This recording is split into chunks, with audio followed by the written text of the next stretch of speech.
আসসালামু আলাইকুম বন্ধুরা, একটি ভিডিওতে একটি থাম্বনেল যেরকম প্রয়োজন, একটি ইউটিউব চ্যানেল বা একটি পেজের ক্ষেত্রে একটি প্রোফাইল পিকচার ততটার প্রয়োজন। একটি প্রোফাইল পিকচার ফেসবুক বা ফেসবুক পেজের ক্ষেত্রে কিন্তু অনেকটাই গুরুত্বপূর্ণ। ইউটিউবের ক্ষেত্রে একটি প্রোফাইল পিকচার কিন্তু বেস্ট। আপনার প্রোফাইল পিকচার যদি ভালো হয় তাহলে আপনার চ্যানেলটা কিন্তু অনেক সুন্দর দেখাবে, অনেকটা গ্রো হবে এবং আপনার দর্শকরা আছে তারা আপনার প্রোফাইল পিকচার দেখেও মুগ্ধ হবে। এই অনুযায়ী আপনার ভিডিওতে কিন্তু বা আপনার চ্যানেলে আপনার দর্শকরা অনেক প্রবেশ করবে। সো আপনি কিভাবে একটি প্রফেশনাল প্রোফাইল পিকচার তৈরি করবেন আমি আজকে ভিডিওতে দেখাই দিব। তো ভিডিওটি সম্পূর্ণ দেখবেন। অবশ্যই আপনার শিখতে এবং সম্পূর্ণভাবে বুঝতে পারবেন যে একটি প্রোফাইল পিকচার কিভাবে তৈরি করে একুরেট ভাবে। আপনারা টাইটেল বা থাম্বনেল দেখে বুঝেই গেছেন আজকে ভিডিওটা কি নিয়ে শুরু হতে চলেছে। So let's start. Hello guys, আপনারা দেখছেন থাম্বনেলে দুটি প্রোফাইল পিকচার তৈরি করা আছে। তো আমরা সেই প্রোফাইল পিকচারটি আগে দেখে নেব যে আমরা কোন প্রোফাইল পিকচারটি আগে তৈরি করব। সো আমরা এই প্রোফাইল পিকচারটি আগে তৈরি করব, যেহেতু আপনি এটার সাথে আরেকটা প্রোফাইল পিকচার তৈরি দেখেছেন। যদি আপনারা কমেন্টে জানিয়ে দেন তাহলে আমি কিন্তু ওই প্রোফাইল পিকচারটা তৈরি করে দেব। এই প্রোফাইল পিকচারটা ইউটিউব বা ফেসবুক প্রোফাইলের জন্য কিন্তু বেস্ট, আর ইনস্টাগ্রামের জন্য ওই সেকেন্ড প্রোফাইল পিকচারটা আছে। তো আমি আজকে আপনাদেরকে এই প্রোফাইল পিকচারটা কিন্তু একদম একুরেটভাবে 1:1 দেখিয়ে দেবো। সো বন্ধুরা, আপনাদেরকে এরকম প্রোফাইল পিকচার তৈরি করতে আপনাদেরকে পিক্সেল ল্যাব একটি অ্যাপস ইনস্টল করতে হবে প্লে স্টোর থেকে। সো আমি আপনাদেরকে দেখিয়ে দিচ্ছি। আপনারা প্লে স্টোর ওপেন করার পর সার্চ অপশনে সার্চ করবেন pixel lab. Pixel lab search করার পর এই যে এখান থেকে আপনি কিন্তু পিক্সেল ল্যাব অ্যাপটিকে ইনস্টল করে নেবেন।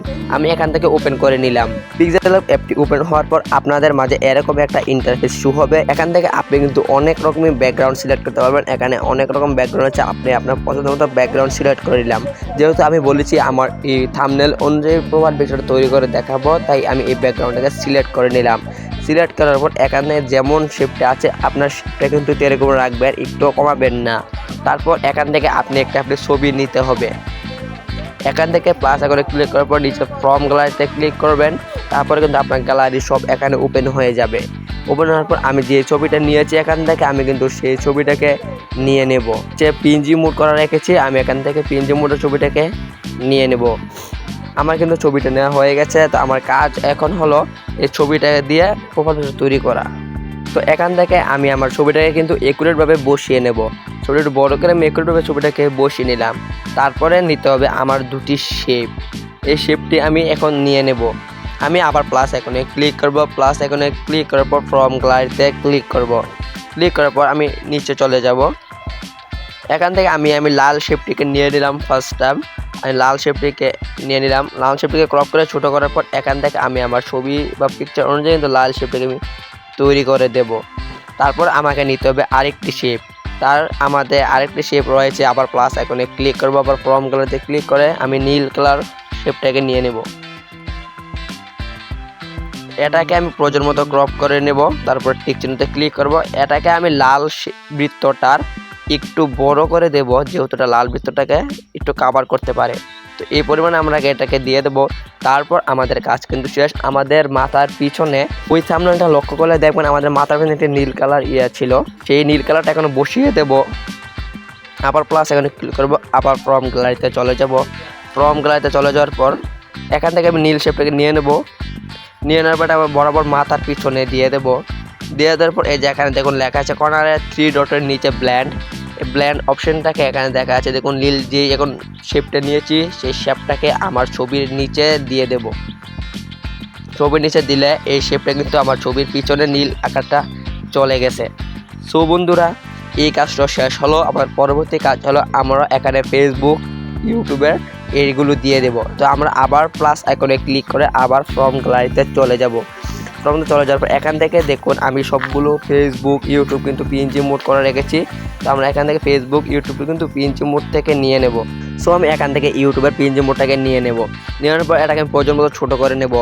ছোটো করে নেওয়ার পর এটাকে আমি টিক চিহ্নতে ক্লিক করে দেবো। ক্লিক করার পর এটাকে আমার ডান পাশে আমি সেট করে দেবো। আপনারা আগের থাম্বনেলটা দেখে নিন, তারপরে আবার কাজ করছি। এখানে ডান পাশে এটাকে বসিয়ে দেবো। তারপরে বাঁ পাশে বসাবো ফেসবুকটাকে। তো আমি ফেসবুকটাকে বসিয়ে দিচ্ছি। সো আমি সবগুলো সে বসিয়ে আপনাদেরকে ভিডিওটা শর্টকাট করে দিচ্ছি। সো আমাদের কিন্তু এই অ্যাপসগুলো বসানো শেষ হয়ে গেছে। আমরা অ্যাপসগুলোর নিচে কিন্তু ওই যে কালারটি আবার সেট করব। তো আমরা প্লাস এখানে চলে গিয়ে শর্টকাটে আবার কালারগুলো সেট করে দিয়ে দিচ্ছি। যেহেতু ইউটিউবটা লাল কালার আছে তাই আমি নীল কালারটাকে ইউটিউবটার নিচে দিয়ে দেবো। আমরা ইউটিউবটার উপর এটা বরাবর সেট করব। সেট করে একটু ছোটো করে নেব। সেট করে নেওয়ার পর আমরা আবার উপরে ব্ল্যান্ড অপশনে ক্লিক করব, তারপর এই নীল আইকনটাকে টেনে ইউটিউবের নিচে দিয়ে দেব। ইউটিউবের নিচে দিলে একদম নিচে দিয়ে দেবো, যেহেতু নীল আইকনটা আমার ছবিতেও কিন্তু সমস্যাটা করেছে, তাই নীলটার নিচে দেওয়া হয়ে গেছে। তারপর ফেসবুকের নিচে কিন্তু আমরা একটা লাল কালার দিয়ে দেব। সো আমরা আবার প্লাস আইকনে ক্লিক করে আবার ফ্রম কালারতে চলে যাব। এখান থেকে লাল শেপটাকে নিয়ে নেব। এখান থেকে কিন্তু আমার লাল শেপটা নিয়ে হয়েছে। আমরা লাল শেপটা কিন্তু ফেসবুকটার নিচে বরাবর বসিয়ে দেব। আমরা এখানে সেট হওয়ার পর আবার ব্ল্যান্ড অপশনে ক্লিক করব। যেহেতু আপনারা দেখতেই পাচ্ছেন আমার ছবির উপর কিন্তু লাল কালার চিহ্নটা চলে এসেছে এবং লাল শেপ যে সার্কেল আছে সার্কেলটার উপর কিন্তু চলে গেছে। ব্ল্যান্ড অপশনে ক্লিক করে এটাকে চাপ দিয়ে ধরে ছোটো হওয়ার পর এটাকে একদম নিচে আমরা কিন্তু সেট করে দেব। সেট করার সমস্যা হলো কি, আমরা দেখুন যে শেপটা আছে শেপটার উপর কিন্তু বা আমার চেয়ার উপর কিন্তু একটু লাল চিহ্ন আসছে না, যেটার নিচে চলে গেছে। আমরা বাকি কাজগুলো এভাবেই করব। হোয়াটসঅ্যাপের নিচে আমরা আরেকটি শেপ দিয়ে দেবো এক্সটেনশনে গ্যালারিতে, তারপর আমরা নিচে চলে যাব। তারপর এখান থেকে আমি এই শেপটা দিয়ে দেবো হোয়াটসঅ্যাপের নিচে। আমি একটু ছোটো করে নিই, ছোটো করার মতো আবার হোয়াটসঅ্যাপের নিচে দিয়ে দেবো। সেম কাজের মতন ধরে টেনে আবার আমরা এটাকে একদম নিচে পৌঁছিয়ে দেব। টেনে নিচে পৌঁছে দিবেন, তারপরে কিন্তু হোয়াটসঅ্যাপের নিচে কিন্তু সেটা চলে যাব। তারপর এটা আপনারা কিন্তু আপনাদের ইচ্ছা মতো কিন্তু বসিয়ে দিবেন এটার বরাবর একদম একুরেটভাবে। তারপর আমরা জিমেলের নিচে এটাকে দিয়ে দেব। আবার প্লাস আইকনে ক্লিক করব। প্লাস আইকনে ক্লিক করার পর নিচে আসব। আবার অন্য একটি কালার সিলেক্ট করে আমরা কিন্তু সেটা নিচে ওটা দিয়ে দিতে পারবো। তো আমরা এটার নিচে সাদা কালারটাকে চুজ করলাম। এটাকে ছোটো করার পর এটাকে আমরা সাদা কালারটাকে জিমেলের নিচে বরাবর দিয়ে দেবো। দিয়ে আবার ব্ল্যান্ড অপশনে গিয়ে আবার টেনে একদম নিচে এটাকে পৌঁছিয়ে দেব। নিচে পৌঁছে দেওয়ার পর আপনারা দেখতেই পাচ্ছেন এটা কিন্তু খুব একুরেট এবং খুব সুন্দরভাবে হয়ে গেছে। এটাকে আপনার সাদা জায়গায় দিয়ে দেবেন। এখন আমাদের কাজ হলো আমাদের চ্যানেলের বা ফেসবুক পেজের নামটা এটাকে পৌঁছে দেওয়া। তো আমরা এখান থেকে আবার প্লাস আইকনে ক্লিক করব। প্লাস আইকনে ক্লিক করার পর এখান থেকে আমি একটি যে লেখার ব্যাকগ্রাউন্ড আছে টেক্সট ব্যাকগ্রাউন্ড, এখান থেকে আমি একটা নিয়ে নেব। আমি আগে থেকে প্রিন্ট আউট করে রেখেছি, এটাকে আমি নিয়ে নিলাম। নিয়ে নেওয়ার পর এই যে আমার ছবিটা এখানে দেখতে লক্ষ্য করতে পারছেন, এখানে কিন্তু আমার ছবিটা দেখা যাচ্ছে। আমার ছবিটা কাটা হাফ, তো আমি এটা বরাবর এটাকে আমি দিয়ে দেবো। এখানে দিয়ে দিয়ে মনে করেন আমার নাম তামিম, এখান থেকে আমি টেক্সটে লিখে দেবো তামিম, লিখে এটার উপর দিয়ে দেবো। তো আমি এখান থেকে ডিলিট করে দেবো লেখাটাকে। আমি এখানে লিখবো তামিম। তামিম লেখার পর এখান থেকে একটু বড় করবো, লেখাটা দিয়ে দেবো সাদা কালার পিঞ্জি। এখান থেকে নিচে লেখা দেখা আছে দেখুন এর উপরে ক্লিক করার পর এখান থেকে আপনি একটা ফ্রন্ট সিলেক্ট করবেন। এখানে হাজারো ফ্রন্ট পাবেন। এখান থেকে আমি এই ফ্রন্টটিকে সিলেক্ট করলাম বা এই ফ্রন্টটিকে সিলেক্ট করলাম। এখানে তামিম লেখাটা শুরু হয়েছে।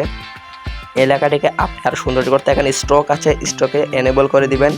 এখানে শ্যাডো আছে, শ্যাডো এনেবল করে দিবেন। সেটা আপনি লাল কালার দিতে পারেন বা সাদা কালার দিতে পারেন সৌন্দর্যের জন্য।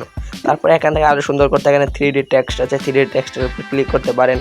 তো লেখাটা কিন্তু আরও আইকনিক বা সুন্দর আছে। এভাবে কিন্তু আপনি একটি প্রফেশনাল প্রোফাইল পিকচার তৈরি করতে পারেন, আকর্ষণীয় প্রোফাইল পিকচার তৈরি করতে পারেন।